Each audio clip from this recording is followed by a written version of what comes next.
Hello मेरे प्यारे प्यारे बच्चों, कैसे हैं आप सब। मैं आप लोगों को सबसे पहले तो आप लोगों को सॉरी बोलना चाहूँगी। आज हमारी क्लास थोड़ी सी लेट हो गई है क्योंकि आप ही लोगों के लिए प्लान किया जा रहा था। आप मेरे प्यारे बच्चों के लिए एक बहुत अच्छी न्यूज़ है। मैं जो भी हमारे एप्लीकेशन के बच्चे हैं उनको आज से मतलब हम कल कंप्लीट टाइम टेबल दे देंगे। रेगुलर क्लासेस होंगी। जितने हमारे नीट के बच्चे इनको 11th 12th सारा टाइम टेबल अब मिलने वाला है कल से। इसीलिए मेरे साथ जल्दी जल्दी जुड़ जाओ और क्लास को अटेंड करो। आज हम जो चैप्टर पढ़ेंगे वो आप लोगों को बहुत देर से आप वेट कर रहे हो, तो आप लोगों को पता ही है कि कौन सा चैप्टर है। तो इससे पहले हम थोड़ी सी बात कर लेते हैं कि हम लोग किस तरीके से पढ़ाई करेंगे। अभी आगे का कैसे हम देखो, जो बच्चे बहुत दिन से वेट कर रहे हैं कि मैम क्लासेस नहीं हो रही हैं, क्लासेस नहीं हो रही हैं, तो आज उन्हीं के लिए हम लोग मीटिंग कर रहे थे, जिसकी वजह से मैं थोड़ा सा लेट हो गई हूँ। और आप लोगों को बिल्कुल जो टाइम टेबल मिलेगा उसके अकॉर्डिंग ही क्लासेस होंगी। और एक अच्छी न्यूज़ आप लोगों के लिए और है, आपको कंप्लीट नोट्स भी प्रॉपर तरीके से, मतलब सब कुछ आपका टेस्ट जो भी चीज़ें हमारी तरफ से कही गई थी सब कुछ बहुत अच्छे से मिलने वाला है। और बच्चों, आज की क्लास जो है वो हमारी है मानव जनन। तो जल्दी जल्दी जुड़ जाइए। हम देखने वाले हैं मानव जनन। ये बहुत इम्पॉर्टेंट टॉपिक है। किसके लिए? हमारे नीट के लिए भी और साथ ही साथ हमारे 12th के पॉइंट ऑफ व्यू से भी।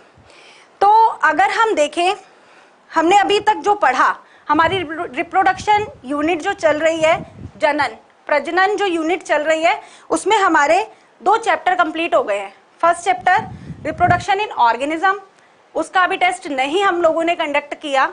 And second chapter sexual reproduction in flowering plant, उसका भी अभी हम लोगों ने टेस्ट आप लोगों के लिए कंडक्ट नहीं किया है।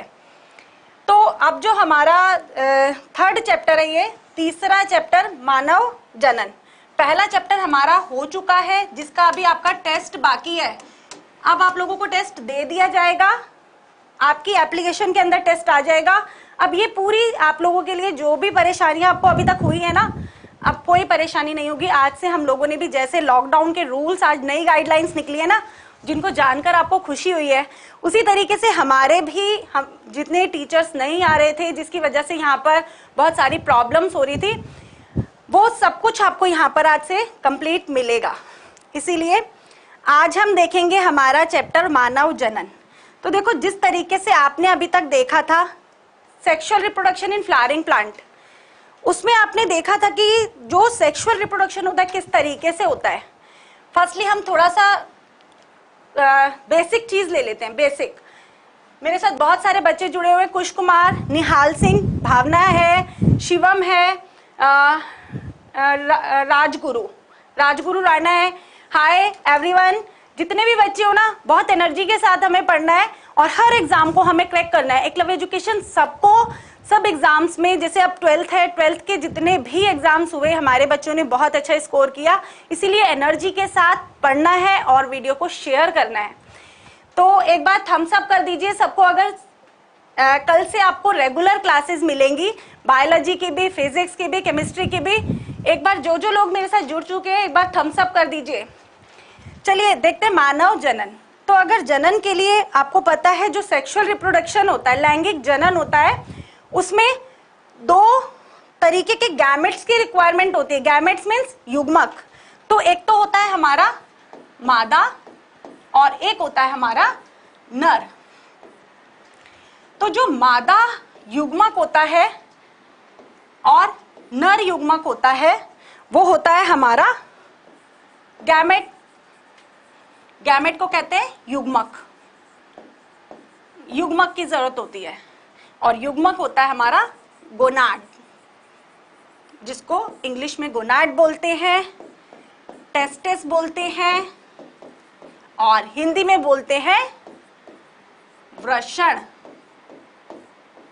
ठीक है, यहां पर हमारा, सॉरी, यहां पर होगा हमारा नर। एक चीज थोड़ी सी,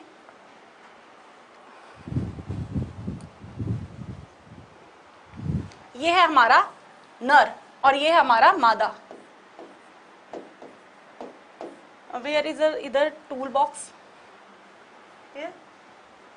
टूल बॉक्स, इरेजर।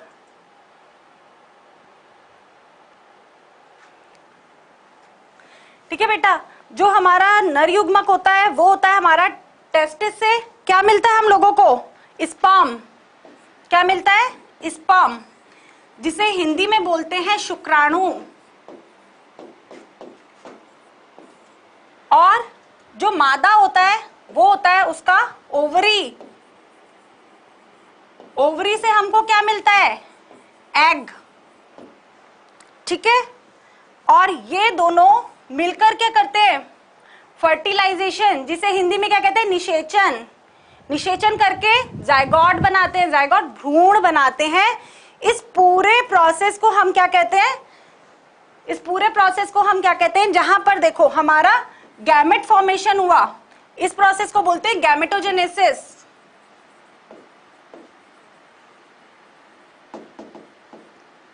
जहां पर हमारा स्पर्म बनेगा, इस प्रोसेस को बोलेंगे हम स्पर्मेटोजेनेसिस।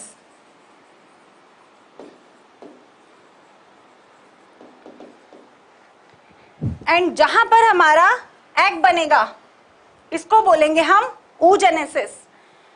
तो ये राजगुरु राय, आप ये किस चीज का डायग्राम बना रहे हो? बॉटल। आप लोगों को ये समझ में आया? जहां पर स्पर्म्स बनेंगे उसको बोलेंगे हम स्पर्मेटोजेनेसिस। जहां पर ओवा और एग, इसको ओवा, ओवरी से ओवा, ओवा और एग जहां पर प्रोड्यूस होगा उसको हम बोलेंगे oogenesis, उस प्रोसेस को। और जहां पर हमारे गैमेट्स प्रोड्यूस हो रहे हैं उस प्रोसेस को बोलेंगे हम गैमेटोजेनेसिस। ठीक है बच्चों, ये चीज आपको समझ में आ गई होगी। ये थोड़ा सा आपको इंट्रोडक्शन देने की जरूरत थी कि अभी तक हमने फ्लावर्स के बारे में पढ़ा था, फूलों के बारे में पढ़ा था कि फूलों का जो संरचना है उसमें युग्मक कौन से होते हैं, उसमें युग्मक डिफरेंट होते हैं। और जब हम मानव शरीर के बारे में पढ़ रहे हैं तो उसमें युग्मक अलग होते हैं। अब मानव संरचना की बात हो रही है तो हम सबसे पहले प्राइमरी रिप्रोडक्टिव ऑर्गन के बारे में पढ़ेंगे। प्राथमिक जो जनन तंत्र होता है हम उसको पहले पढ़ेंगे। तो प्राथमिक जनन तंत्र हम पहले मेल रिप्रोडक्टिव ऑर्गन के बारे में पढ़ेंगे, नर जनन तंत्र। तो अभी जितने बच्चे जुड़े हैं, जो बात मैंने समझाई है वो समझ में आ गई। गैमेट्स का अगर फॉर्मेशन हो रहा है तो उसको क्या बोलेंगे? गैमेटोजेनेसिस। अगर स्पर्म्स बनेंगे जहां पर मेल्स में स्पर्म्स का फॉर्मेशन हो रहा है उसको बोलेंगे हम स्पर्मेटोजेनेसिस। और जहां पर ओवा से एग का फॉर्मेशन होता है उसको बोलेंगे हम oogenesis। तो हमने यहां पर पढ़ा जो मेल्स में स्पर्म्स का बनना, मेल्स में स्पर्म्स का बनना। व्हाइट बोर्ड खुल जाएगा? एक बार व्हाइट बोर्ड खोल दो, फिर मैं बुक खोल के दिखा दूंगी।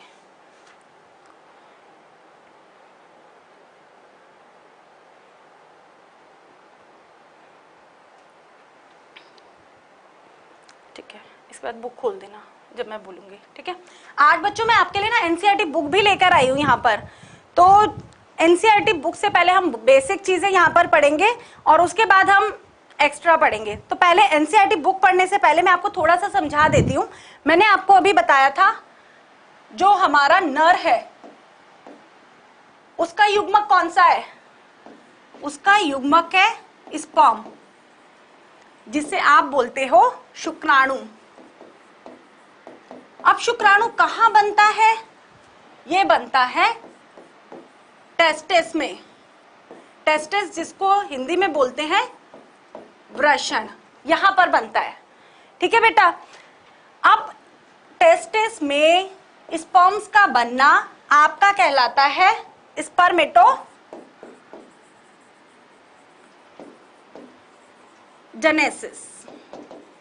तो आज हम जो पढ़ेंगे वो टेस्टिस के बारे में यहां पर पढ़ेंगे।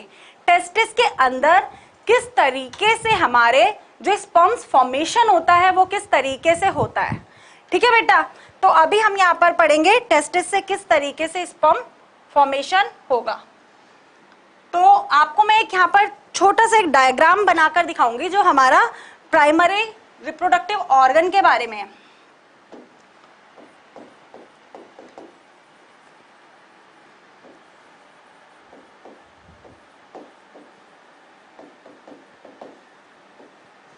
प्राइमरी रिप्रोडक्टिव ऑर्गन, जिसमें हम किसमें देखेंगे, ये हम नर जनन तंत्र, ये देखेंगे हम। ठीक है, अब आप अगर एनसीईआरटी में देखोगे ना, इसका डायग्राम आपको बहुत टिपिकल लगेगा और आपको समझ में भी नहीं आएगा कि किस तरीके से है। आप बहुत ज्यादा कंफ्यूज हो जाएंगे क्योंकि इसमें बहुत सारी डक्ट्स है, बहुत सारी नलिकाएं हैं जो आ रही हैं। ठीक है, बहुत तरीके की डक्ट्स नलिकाएं निकल के आ रही हैं। तो जो नर जनन तंत्र है वो किस तरीके से होता है, देखो एक डायग्राम मैं आपको रफली बता रही हूँ जो बहुत इजी है, जो एनसीईआरटी में नहीं है। एनसीईआरटी का डायग्राम बाद में डिस्कस करेंगे, जो आप यहाँ पर देखोगे आपको बहुत इजीली समझ में आ जाएगा। इसके अंदर अगर हम टेस्टिस को, मैंने अभी आपको टेस्टिस के बारे में बताया था ना, अगर हम इस टेस्टिस को इसको अगर हम लंबवत ट्रांसफर इसका डिवीजन करें तो क्या हो जाएगा, इसमें कैसा दिखेगा, इसके अंदर बहुत सारे कंपार्टमेंट होते हैं, बहुत सारे क्या होते हैं, रूम, कंपार्टमेंट। रूम मीन्स कमरे, जैसे मान लो कमरे, रूम्स, कंपार्टमेंट होते हैं। हर एक कंपार्टमेंट के अंदर, टेस्टिस के अंदर, हर एक कंपार्टमेंट के अंदर, जैसे आपको पता है ना कि कितनी टेस्टिस होती हैं, मेल में कितनी टेस्टिस होती है, जैसे फीमेल्स में 2 ओवरी, 1 पेयर ऑफ ओवरी होता है। इसी तरीके से जो हमारे मेल्स हैं इनमें 1 पेयर ऑफ टेस्टिस होता है। टेस्टिस के अंदर बहुत सारे कंपार्टमेंट होते हैं, जो कम से कम 250 कंपार्टमेंट होते हैं। हर एक टेस्टिस के अंदर 250 कंपार्टमेंट। तो आप देखो एक टेस्टिस में 250 कंपार्टमेंट, तो 2 टेस्टिस में कितने कंपार्टमेंट होंगे, कम से कम 500 कंपार्टमेंट, 250 to 300 कंपार्टमेंट होते हैं। ये चीज आपको याद रखनी है। जो ये कंपार्टमेंट होते हैं इनको बोलते हैं हम वृषण पालिका। ठीक है बेटा, ये चीज आपको याद रखनी है। जो हमारी टेस्टिस होती है उसके अंदर बहुत सारे कंपार्टमेंट होते हैं और हर एक कंपार्टमेंट के अंदर, हर एक टेस्टिस में 250 to 300 कंपार्टमेंट होते हैं। अब इन कंपार्टमेंट को क्या नाम दिया गया है, वृषण पालिका हिंदी में।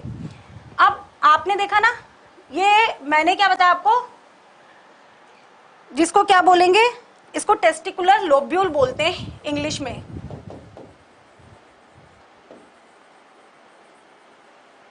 लोब्यूल, ठीक है, और हिंदी में बोलते हैं इसको वृषण पालिका। ये नाम याद रखना है आपने। इसके बाद इधर बहुत सारे कॉइल्ड ट्यूब लाइक स्ट्रक्चर होता है। यहां से जब आगे निकलेगा ये ट्यूब लाइक स्ट्रक्चर इसके अंदर होता है, 1 से 3 ये ट्यूब लाइक स्ट्रक्चर होते हैं, जिनको हम सेमनीफेरस ट्यूब्यूल्स बोलते हैं। जिनको हम क्या बोलते हैं, सेमनीफेरस ट्यूब्यूल्स, और हिंदी में बोलते हैं शुक्र जनक नलिकाएं। ठीक है बच्चों, समझ में आ रहा है। यहां पर ये अगर टेस्टिस को काट के देखा तो ये इस तरीके से कंपार्टमेंट होंगे। उसके अंदर कंपार्टमेंट के अंदर ये 1 से 3 नलिकाओं जैसी स्ट्रक्चर होंगे, जिसको हम बोलेंगे सेमनीफेरस ट्यूब्यूल्स।